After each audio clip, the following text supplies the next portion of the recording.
in the world, probably ever. And I'm very happy because when I started my career, I tried to tell my passion, to share my passion, and I started with pictures and videos. And I started because I saw their pictures. I started with a special trip, maybe the trip that changed my life in India, and I left because I saw their picture. And for this reason, I'm very excited for tonight. He inspired me, maybe inspire you. He is special, he's a living legend, a real living legend, and so make some noise for the one and only Steve McCurry.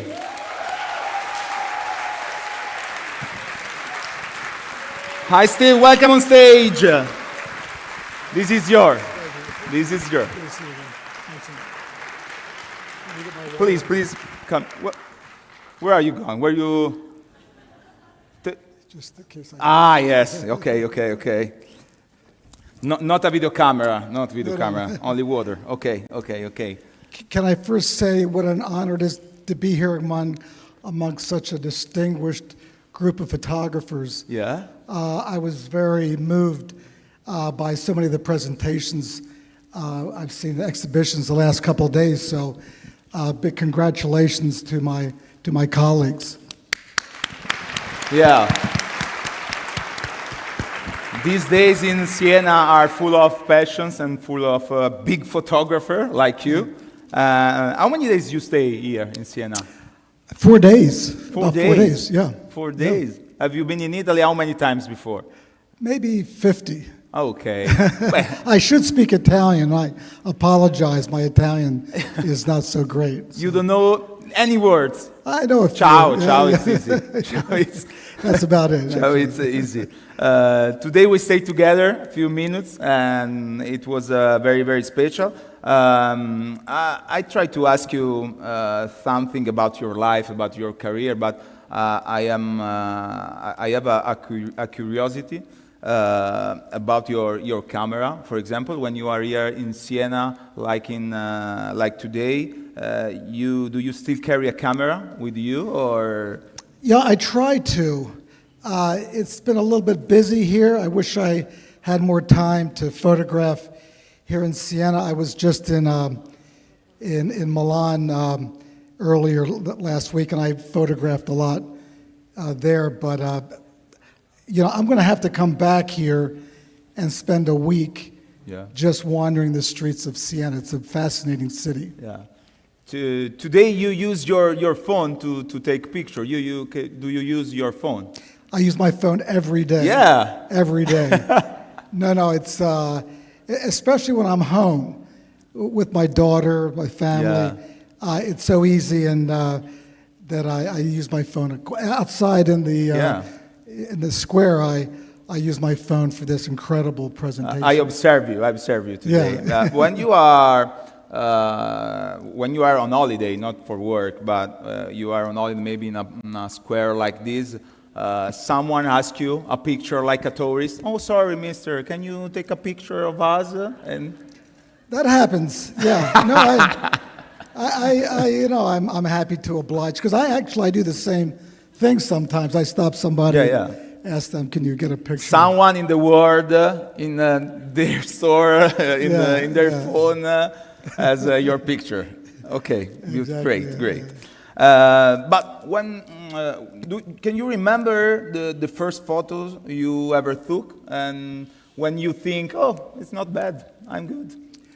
Well, I had a small Kodak camera when I went to camp. I was maybe 12, could have been 11 or so, and I was just photographing some of my friends, my cousins. It was later when I got a better camera. When I was in high school, I was 16, 17.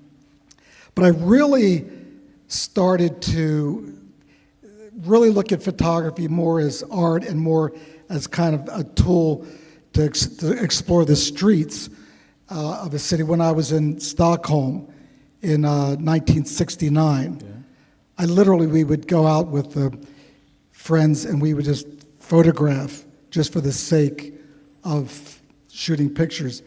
And that was really when I started to really feel like this would be something that I'd want to do. And maybe your career started there, in that moment? Well, I think actually the seed, that my travel was really my first sort of ambition, my first kind of goal, the first fantasy. And I remember seeing this group of pictures in Life magazine on the monsoon. And it was this New Zealand photographer named Brian Brake. And this rain and storm and flooding and drought, and it was so dramatic. As a 12-year-old boy looking at this essay, I thought, wow, I want to experience that thing, the rain and so that's kind of what my first recollection of wanting to travel, because at that young age, I didn't really have a sense of the rest of the world. It was my neighborhood, the city I lived in, that was the extent of my world. A place like India or South America, I read about it in a textbook, but that was about it. In which moment a man became a photographer? I think that first trip to India when I was probably 28 years old, and the shock of suddenly being in this, everything was so new and unfamiliar. And I realized that just by virtue of being in a place like that, there was no guarantee of making good pictures. It took a while to start to really understand the culture, understand the craft of photography. Yeah. And that's what I started. Your family, for example, how did your family and friends react when you told them you wanted to become a photographer? I think my friends and family were just glad that it was something that would keep me out of, I had a very kind of a rough childhood and upbringing. And I think the fact that photography was something positive, they were happy with that.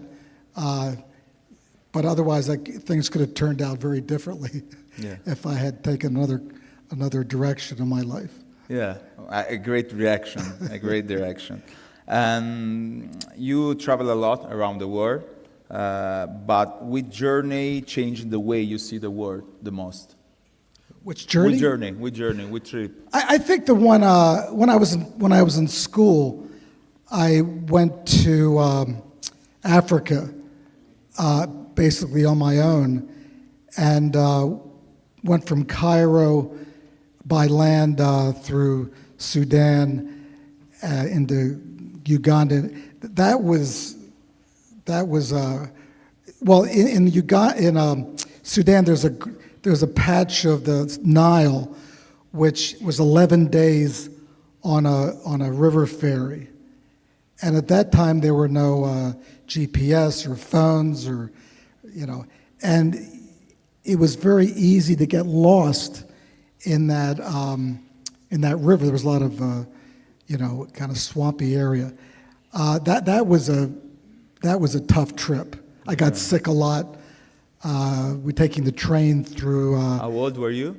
I was 22. 22. 22. It's not like Erasmus for the university. I don't know if you know Erasmus. Well, we were going from through the desert on the top of the train because I couldn't afford a decent ticket, so we were riding for 2.5 days on top of the train in the. And maybe you worked in dangerous place. Was there a moment when you thought, this is too much for me, this is too much? That happened a lot, actually. Yeah. I would question, especially when you're under fire or there's mortar rounds and artillery, and jets flying overhead, you start and you're with a group of other people, refugees and fighters, and you're all scared to death that at any moment you're going to be, killed, and you question, like, what the hell what have I gotten myself into here? Was this a wise decision? I mean, is this really the best way to work?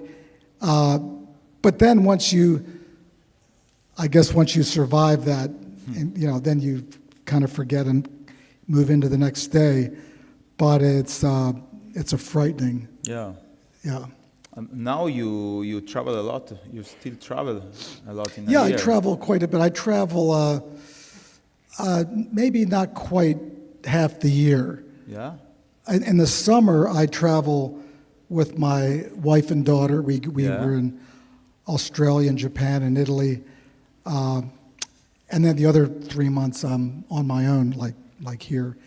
So I try and travel with them as much as possible. But you feel like there's a certain amount of things you want to accomplish in your work, and you really pick and choose the right situations to travel. And there's 2 or 3 months of really exciting projects that I'm involved in.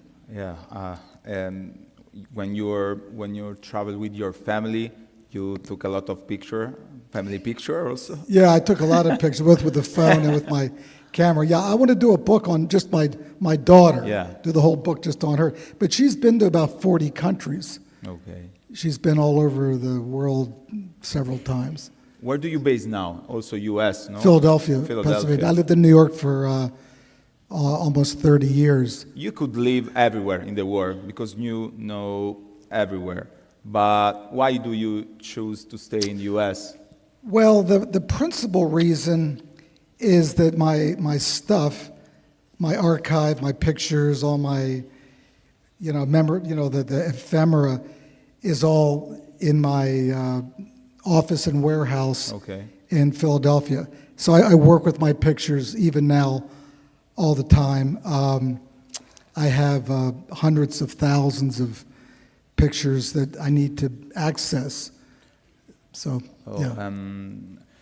now we have to talk about one picture. I know probably everybody in the world asks you about one picture. I think it's that one. Yeah, we have a lot of pictures here, and every pictures are amazing. But before I saw one of the best picture in the world, not only for yours, but because you are famous not only for photographer. This is rare in this world, I think, and probably also for this picture, the Afghan girl. We have to talk the Afghan girl. How many people talk about this picture? Yeah, now and then. No, because it's wonderful. But can I ask you something about the first moment, the moment before to took this picture? Well, when I walked into this classroom that morning, I kind of surveyed the classroom, and I saw this girl with those incredible eyes, and I suddenly realized that was going to be the picture that I thought would be important. 'Cause I had photographed a lot of schools in the since years, and I thought this is something really special, and it was one of those cases, kind of a rare case where kind of all the elements. Unfortunately, so I photographed several of the other students, trying to make her feel comfortable, but it just the light and the background and everything, what she was wearing and the color, everything was just perfect. And it just was one of those magic moments which I think is kind of a once-in-a-lifetime shot. Do you realize this? Do you realize that this picture, it would be great. No. No? At the time, I thought, well, this is something. I think Kathy Moran, if she's still here, she's one of the first people who actually saw that frame. Are you here, Kathy? Yeah. Anyway, and it was, but you make a picture, and then I left. I went to lunch, and it's something which in the coming days I kind of forgot about. And then when you got home, and I shipped the film back, and it was a month or two that I saw that I didn't see the picture, and it was, it was this incredible frame with the right light. It was indirect light coming in from the side of the tent, and it was just magical. Yeah, and in your opinion, is only for this that this picture became so famous? Well, I think there's something about the eyes and the fact that she was a refugee, and the fact that I think it's a combination. I don't know. This is a question that would maybe ask somebody else, but I think that there's a kind of a dignity in her expression. As a refugee, you can sense that she's poor, and that she has a rip in her shawl, and her face is a bit dirty, but yet she still has this dignity and sense of perseverance, and I think that was one of the things. She's not really frowning, or she's not really smiling. She has just this constant look that I'm going to endure. I'm going to survive. Yeah, this picture has a great story because years later you finally found again the girl, Sarabat Gula. I don't know, maybe the pronunciation is good. Do you remember that emotion when you found again her? Yeah, well, I was kind of expecting, you have this memory, this image of a 12-year-old girl, and I was kind of expecting that girl to come through the door, and it turned out to be somebody who was almost 30. So it was like, wow. That I was kind of shocked in a way. But as we got to become more familiar with her circumstance, we helped her.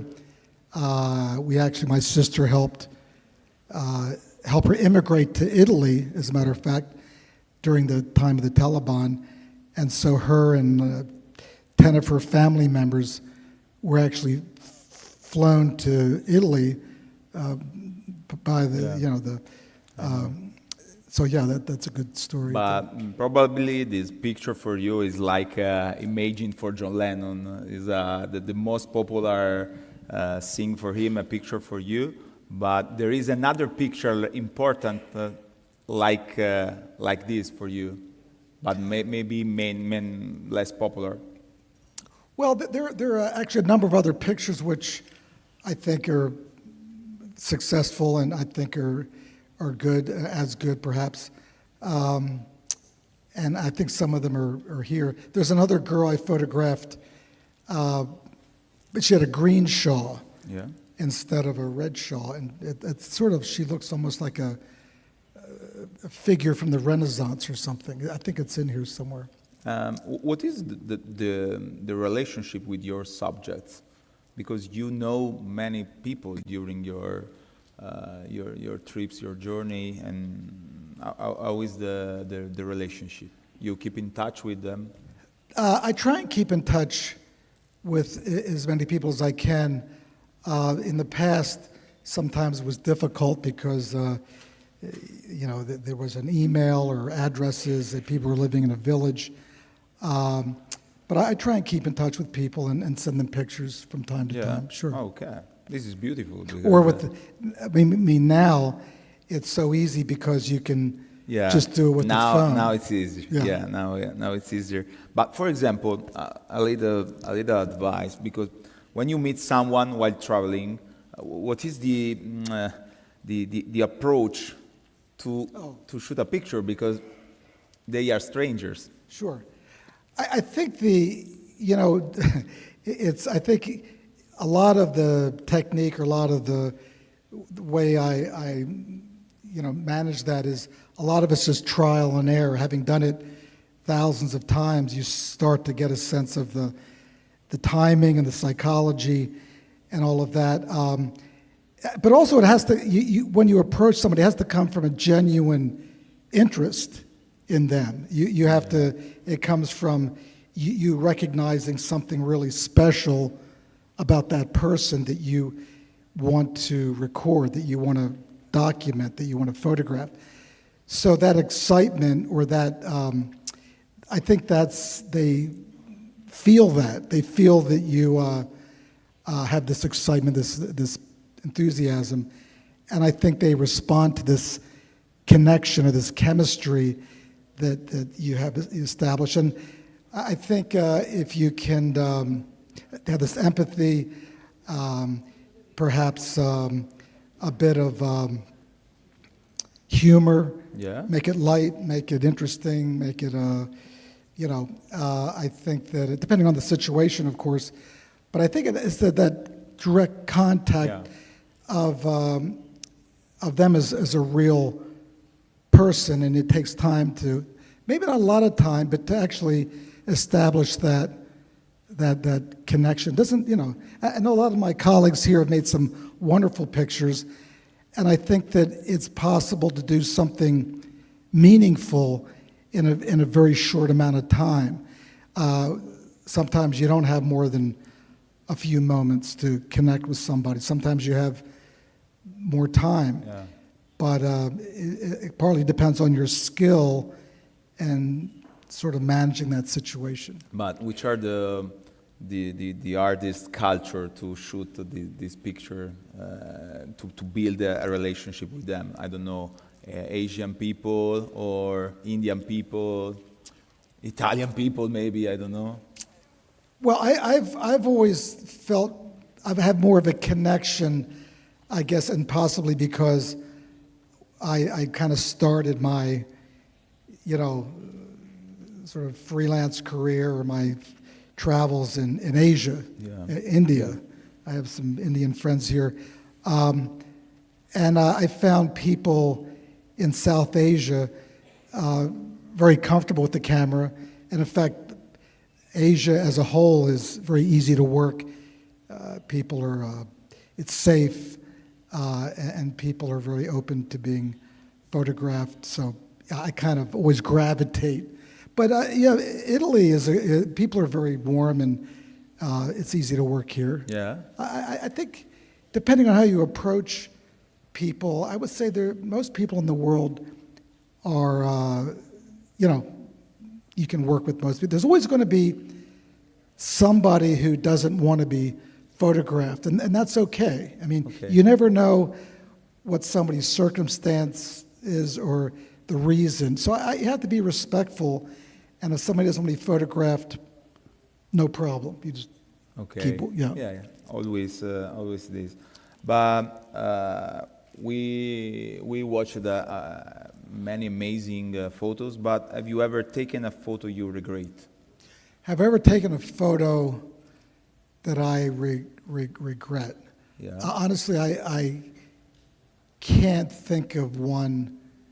Not one comes to mind. There was a case where the scene was so sort of disturbing that I didn't. I thought, I don't want that memory.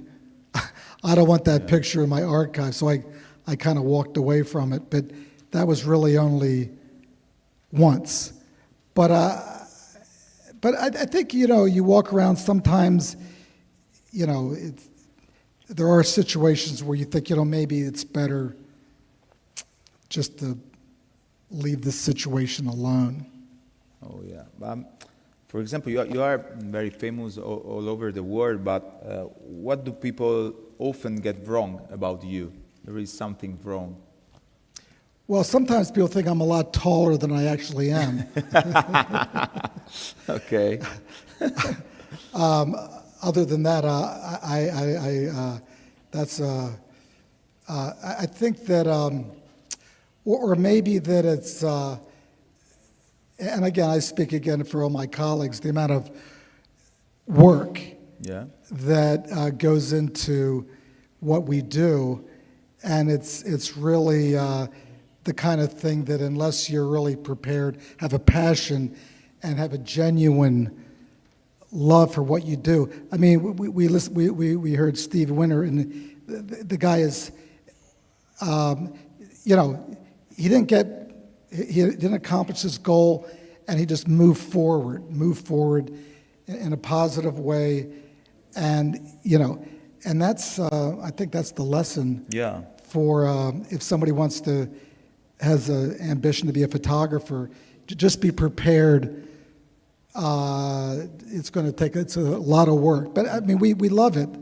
I love what I do, and I've never for a moment, I mean, somebody asked me recently, have you ever had a second thought about being a photographer, what you do? And I honestly said, I've never for a moment thought, well, maybe this is too hard, or maybe I should retire, or maybe I should do fashion, or just do corporate advertising. No, I've never for a moment thought, I like to walk around and find pictures. Your story is very inspired for us because also when you were a child, you change your destiny because you had an injury and you transformed this injury in opportunity. Can you talk about this if you Yeah, want? well, I injured my arm when I was like 6 years old, and it was such a young age that I basically had to adapt from that early point. So it became like that's just sort of who I was, and I just had to live with it and work through it and all that. And I played sports. I did a lot of sports, and so it was nothing that ever really held me back, but it was something that was certainly something I had to live with. Yeah. So I never. It just was who I was and what I had to live with. Yeah, but you are great also for this reason, probably. You are possibly. Yeah. I mean, it's possible that factors into obviously who I am, but part of just being tenacious and not giving up is sort of also what I've always. Do you were always positive in your life? Well, I was always, I would say, I was always tenacious and moving forward. I mean, sometimes it's hard to be positive in the world that we live in. You look at, I'm a big animal advocate, wildlife, and that you can look at the glass half full or half empty. I'm also, I live in a country which has serious problems in every possible way: education, healthcare. So we try and move forward and be positive, but it takes a lot of Do you effort. believe? Do you believe in the empathy? If you move your empathy in your photograph, in your picture? Yeah, I think there's no choice, but you have to be positive in life. I think there's no room or no time for negativity. That's not. You don't want to be in that space. Yeah. Now the world has changed a lot since you started. Now, for example, we can travel easier or take a lot of pictures in one day. What do you think about this situation? The value of the picture are different now for you, or? I think fundamentally it's pretty much the same. I mean, we went from sort of film to digital. It's certainly, there's a lot of benefits to digital in the sense that you can see your work immediately, you can evaluate it, I made pictures in the past which I thought were great. Yeah. And I got home and I realized they were all out of focus because it was dark and I couldn't see. That wasn't fun. But now you can do all this. So I think, picture making is still, you know, the composition, there's light, there's a particular moment. So it's not, in that sense, there's no real difference. Yeah, it's different. You can work in a lot less light now than back. I mean, we used to use Kodachrome and Tri-X film, really crazy. Yeah. You needed a lot of light. But now you can shoot in almost dark. But it's, in your opinion today, it's possible to become Steve McCurry again? I think that, sure. I think a young photographer, I mean, there's guys here and women here that are 30, 40 years younger than I am. And I think it's just, again, just, you know, working and not giving up and just moving forward is a kind of a critical mass which you kind of build. And you just, with that positive attitude, you'll eventually become what you want to be. Yeah, okay. I hope. Yeah. Yeah. Another thing, I'm curious about another thing. Your luggage when you travel. How is your bag? Well, It's that's a big, good or- question. That's actually a really interesting question. I get so my system is, I make it very distinctive. Yeah. My luggage, if it gets lost or stolen or whatever, it's like really inexpensive luggage. And I put tape. Okay. I put my name in 16 different places. I put a ribbon on it. So it's like when it comes off the conveyor belt, you can see it, you know. So yeah, no, I just, I have a whole collection of suitcases. But what I don't want to get something very expensive because then it'll just disappear, perhaps. I know, but your bag, I think that is very expensive, probably. No, how many objects, how many cameras when you? I generally travel with three cameras. 3? Oh. Yeah, I need at least one backup. So what I'll take three bodies and a few lenses. And what do you think about Instagram? Do you remember the day which Instagram became real? How pictures, everybody think to become a photographer, for example. Well, I think the process of and I love to see my friends' Instagram, where they are, what they're doing, pictures they made recently, years ago, and you know, we kind of comment on each other's pictures. So it's a great way to stay connected and actually see the work that they're doing or have done. But I think that it's an interesting process to go through your work, find a picture which you stand behind and you think is okay, and then write a caption and all that. I think that's a nice process and an exercise to do. So I think it's, yeah, I like it. It changes the way, also the way to take a picture. For example, what did you think when we changed the horizontal picture to move to vertical picture, for example? The format is different today. Well, on Instagram. Yeah, on Instagram, but for the people now, everybody, when you say, can you take a picture? Vertical. Oh, yeah. Well, I don't, so the pictures that I have on Instagram are made with my regular camera, not with the phone. And when I'm shooting, I never really pay attention to whether I'm shooting a vertical or horizontal. Although I would say that probably 90% of my pictures are horizontal. Maybe 95% of my pictures are all classic. horizontal. Well, it's just automatic. I don't know. I like the horizontal format. Old but gold, we say. Another thing about your journey, you travel around many countries, many. You know, that dog actually could read the newspaper. Yeah, but you remember every place when you saw your picture. You remember every moment. Absolutely. Okay. I mean, there are times when I go through my work from 30, 40, 50 years ago, and sometimes I can't remember because it's so long ago. But most of the pictures, I remember the time and the place, the situation. It's not easy because Yeah, there there are are too many, lots of pictures. a Yeah. lot, a lot of pictures, yeah, a lot of yeah. amazing picture.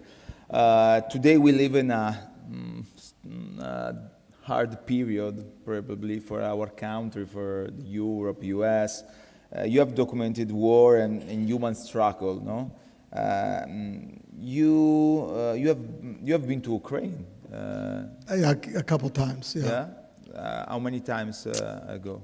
I was there 2 years ago, twice. Twice. And I went to the east, and I went to Chernobyl. I went to Kharkiv and then went further east from Kharkiv.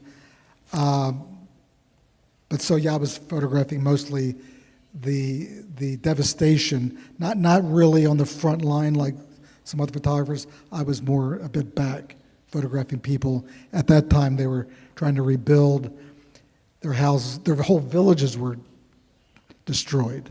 Not just sometimes. It wasn't just like one house. It was like the whole village was hit. It was shocking. I mean, there were. I saw like dozens of those kind of villages just decimated. And what did you think in that moment? Well, what the same thing I've always thought about that situation is, what the hell are they? I mean, we know what they're trying to accomplish, but it just seems so wrong. Trying to reconstitute the Soviet Empire and trying to. Europe has been.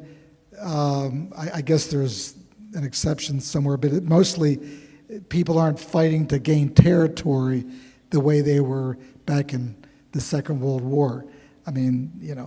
So now we're kind of trying to maintain the status quo, and to try and grab land, it just seems like wrong in so many ways. But when you look at other conflicts happening now, for example, in Gaza, do you ever feel the urge to go there and document that?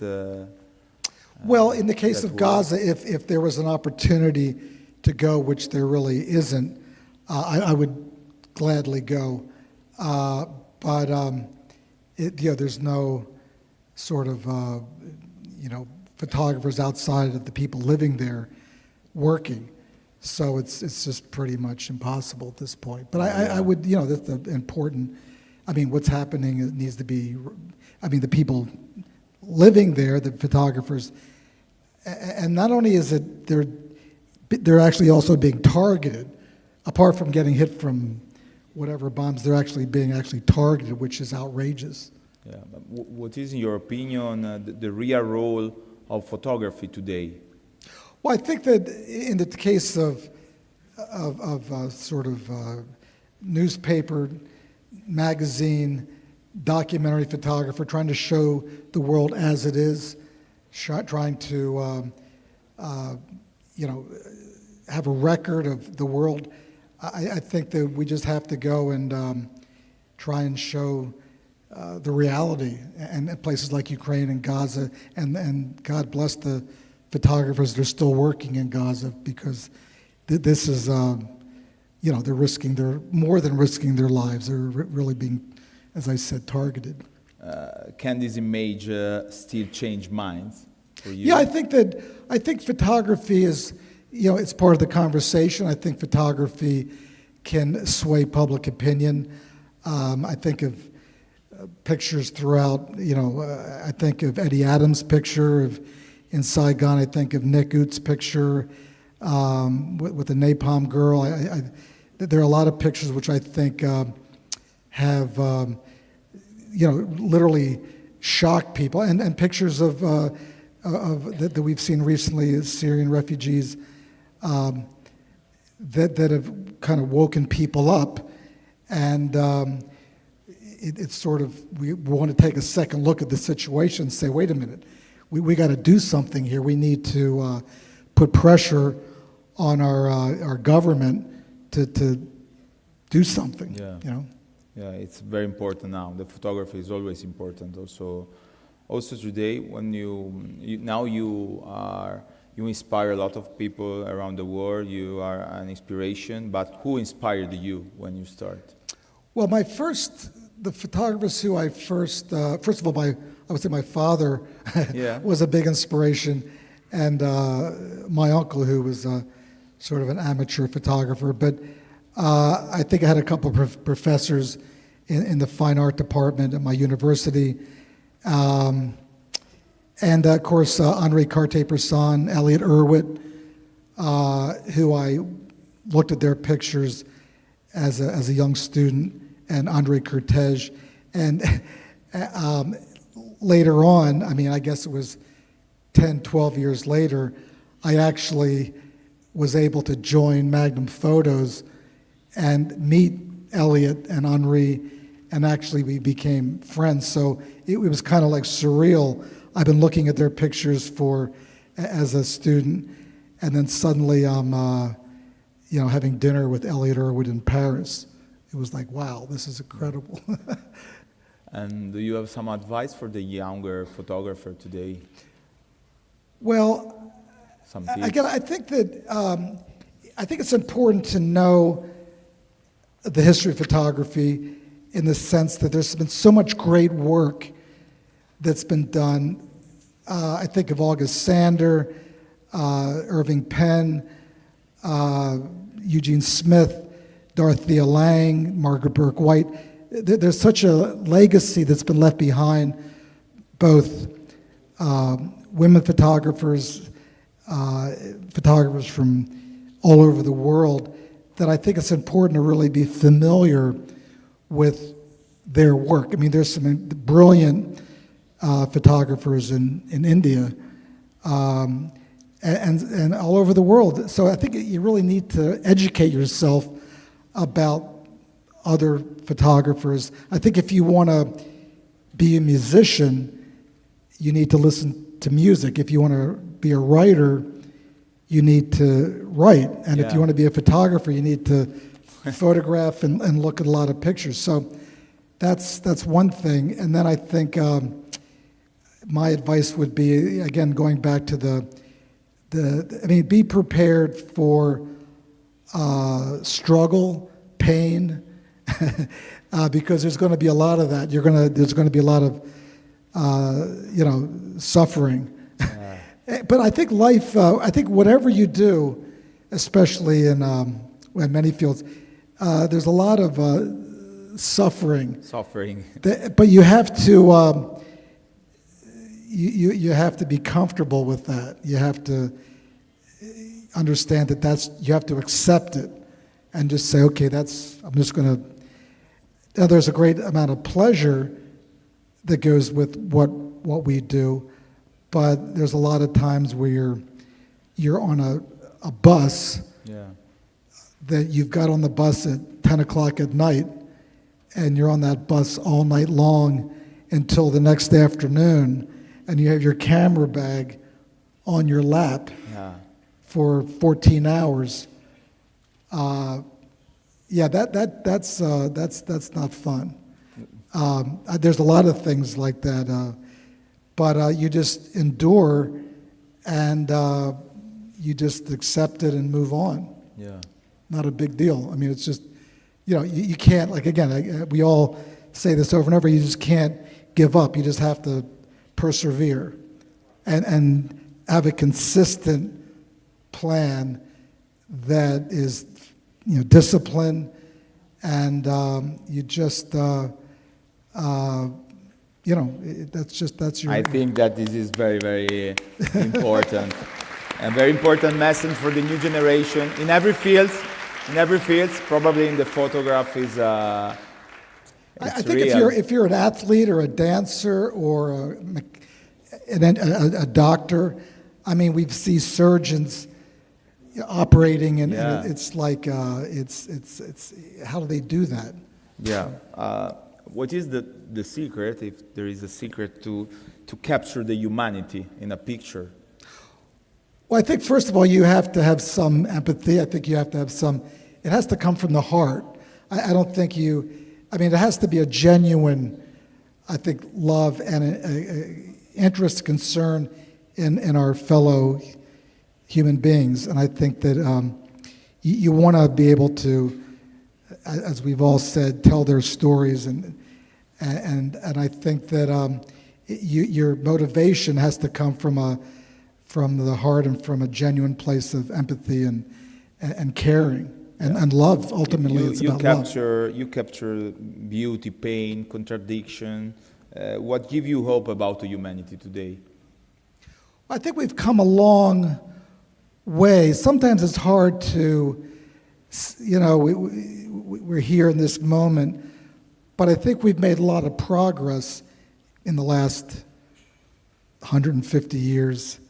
I think we have a long way to go, but I think that and sometimes it seems like 2 steps forward and 1 step back, or whatever, or 1 step forward and 2 steps back. But I think that ultimately it's just a question of time. Do we have enough time? We're moving in the right direction, but can we solve our problems before we either kill ourselves or poison the environment or leave the world that we live in like a wasteland? And it's this kind of urgent need to try and fix and solve and work together. And it's easy to look at the situation and feel hopeless, but I don't think we can afford to have that. I think we just have to push forward because there's a lot of pushback on the other direction. I mean, like Ukraine. I mean, just have to keep working and pushing and fighting. Yeah. If you have choose 3 special moments in your life, what do you choose? 3 special moments. Well, I think the first one that popped in my mind, my daughter, Yeah. maybe my wife, and then playing with my father as a kid. So it kind of revolves around, I would say, family, especially my daughter. She's so kind of funny.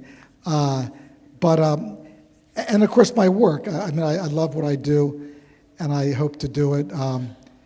I want to basically go out the way Richard Avedon died. He was shooting one day, and he just fell over. Okay. That's how I want to go out. Do you have your picture in your home, in the frame, or? I never ever had one of my. I have a picture by. I have 2 or 3 pictures by Henri Cartier-Bresson. I have one from Andre Cortege, and I have one by my old dear friend Philip Jones Griffiths, who was an amazing guy. But my wife has put up some of my pictures, so I don't interfere. No. I let her put up whatever she wants. And when you meet people around the world, what they say, what they tell you? It depends on where I am.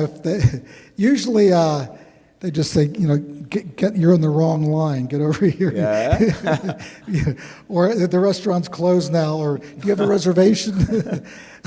No, but I guess it depends on where and the circumstance of where I am. But I'm usually kind of anonymous most of the time. Okay. And what is your opinion on the perfect country to start to take a picture?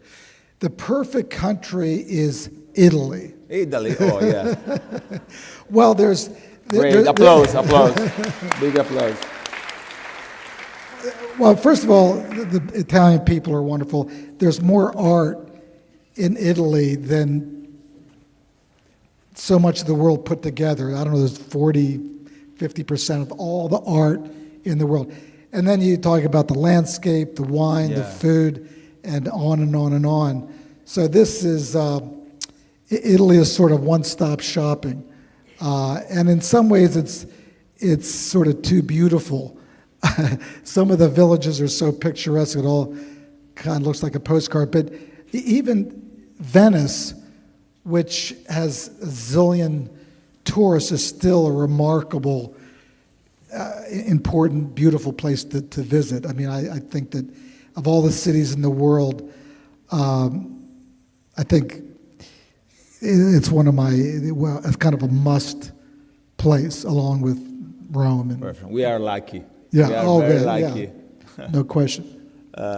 When you saw your old picture, you are full of energy now, and you are great also today. But you are nostalgic about the past, or?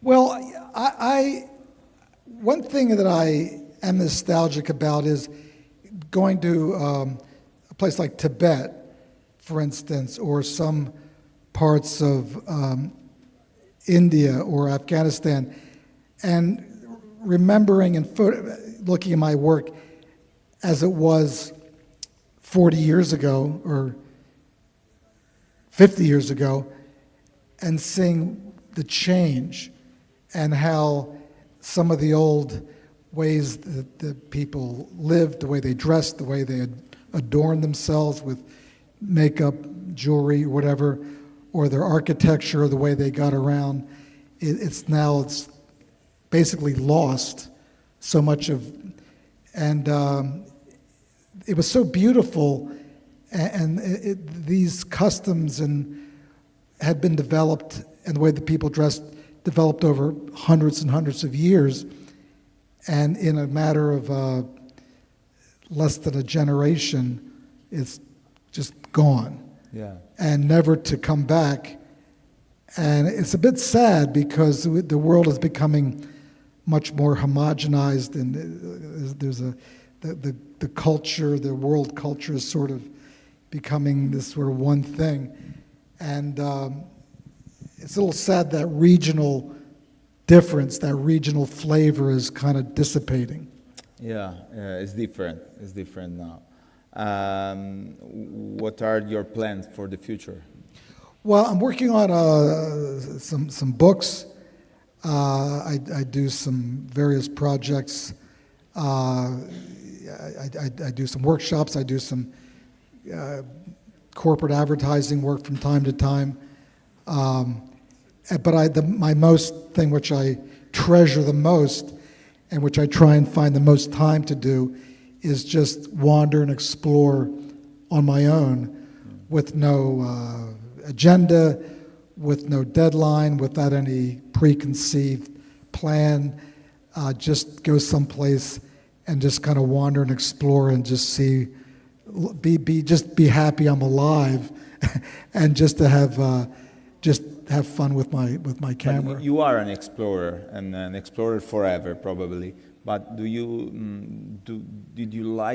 try to photograph in other fields, for example, fashion or? Well, I was asked to do occasionally. I work with the Biba Giacchetti, who is here in the audience. We do projects from time to time. We did the Pirelli calendar, which isn't so well known in the U.S., but amongst certain circles in Europe, it's like a really big deal. And the great thing about that calendar was this is about 10, 12 years ago.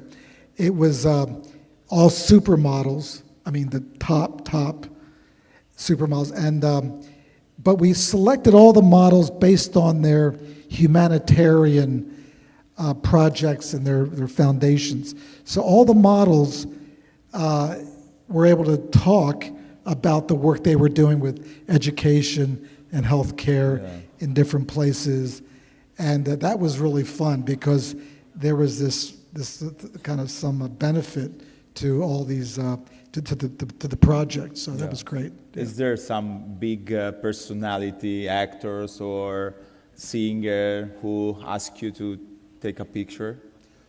Well, yeah, the last opportunity was Angelina Jolie. Oh. But I had a conflict with my schedule, and I couldn't make it. So that was kind of upsetting. But we have a certain connection in terms of Cambodia and Asia and Buddhism and all that. And then De Niro, for this project I did on Kodachrome, that was fun to meet him. Wow. Other than that, I haven't really sort of been that interested in celebrities. Yeah. I'm more interested in common people I meet on the street and traveling to places and meeting people in villages and places like that. You travel a lot.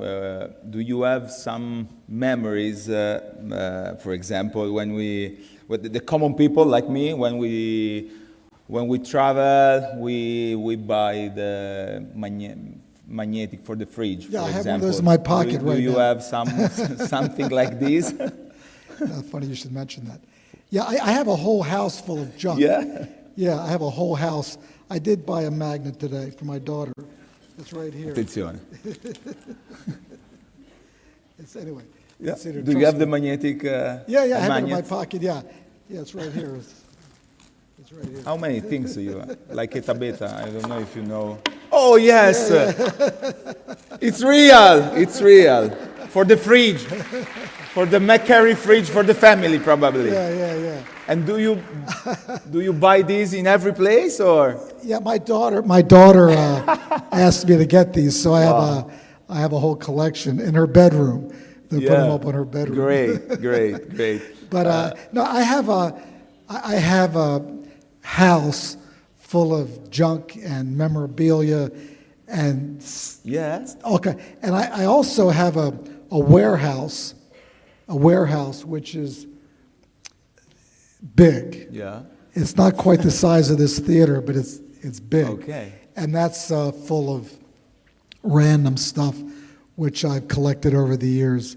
A lot of just weird stuff. Yeah, I feel you, because today I told you about my basement. It's full of collection. It's full of memorabilia. But maybe you win. I think maybe you win. My wife really is trying to figure what she's going to do with all that stuff, because if she had her way, a lot of it would just get taught. Okay. A lot of it's personal. A lot of it personal memory of places I've been. So it's hard to get rid of it. Before finish, can I ask you the last thing? Sorry, sure. Because I would say to my daughter, if you can take a picture of me, if sure. possible. Sorry, it's for my family. This is like an aside. If you can, okay. Look at this. It's good. But you know what? The best picture. Oh, it's all dark. The best picture of my life. The best. It's good. It's good. It's good. Thank you, Steve. Thank you. Ladies and gentlemen, Steve McCurry. Thank you. It was a big honor. Thank you to everyone. I hope it was a great night for you. Thank you, and I'll see you later. Steve McCurry. Thank you again to CN Awards. Thank you again to Luca. It was special for me, and I hope also for Steve. Have a good night. Steve, the sign, if you can sign.